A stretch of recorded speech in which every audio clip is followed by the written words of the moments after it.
Find insight, guidance, and answers. Tune into Spirit with radio medium Laura Lee.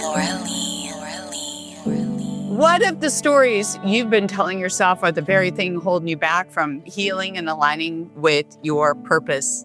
On today's Spirit Reboot series, I'm joined by transformational life coach, author of The Stories We Tell Ourselves, Tricia Baxley, who teaches that pain isn't the end of our story, it's the beginning of awakening. Tricia, welcome. Thank you. Glad to be here. I'm glad you're here too. I understand your story basically led you from the financial world into a world of healing and to help people transform. Exactly.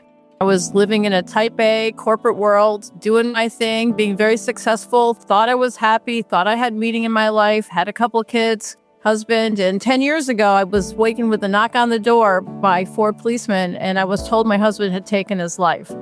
As you can imagine, it was exceptionally devastating, traumatic, shocking.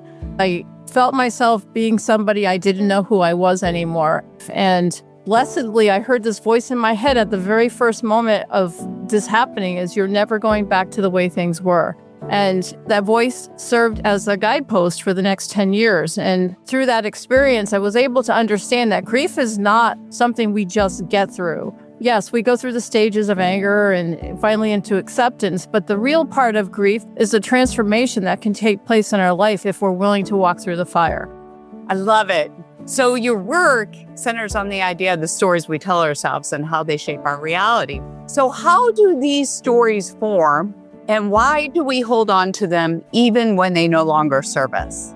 You know, they form from childhood. I mean, some of us have them formed through trauma. That was my case. And it's a reaction to the trauma that took place. And, you know, we're getting stories fed to us our whole entire life, right? Our peers, our teachers, our religion, all these things are all feeding us these stories about ourselves. And we're slowly getting programmed to the point where we actually believe this is who we are.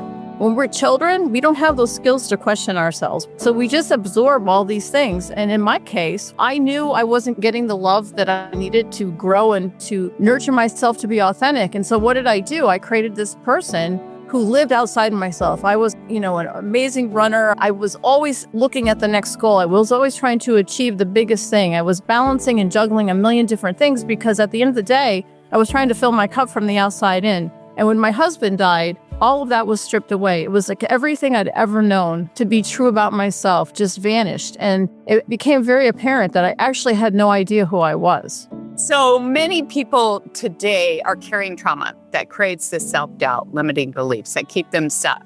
Why is it important for people to become aware of their inner narrative? The inner peace that I think most of us are seeking comes from being our authentic self. We cannot find that place of peace without it. Deep inside of us, we know what the truth is for us. What we don't do, though, is we don't listen. So at any point in time, we need to pause and we need to ask the question, is this true for me? And if you ask that question, you will feel it in your body as a sense of peace. You will not feel the nervous tension you get when you're doing something that is out of alignment with who you are. And it gets to the point where you're not even thinking about it anymore. You're just constantly asking yourself, is this true for me? So for someone listening right now, feels trapped, what's a simple step they can begin to rewrite that narrative?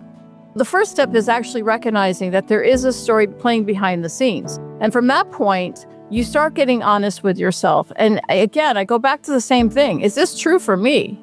Tricia, this has been a powerful conversation. Thank you for sharing your wisdom. Where can people find your book, The Stories We Tell Ourselves, and how do they find out more about you? So the best way is on Amazon, and then I have a couple other ways. My website is a Path for Healing, the number 4, pathforhealing.com. Please feel free to reach out. I think the world can be changed by being authentic.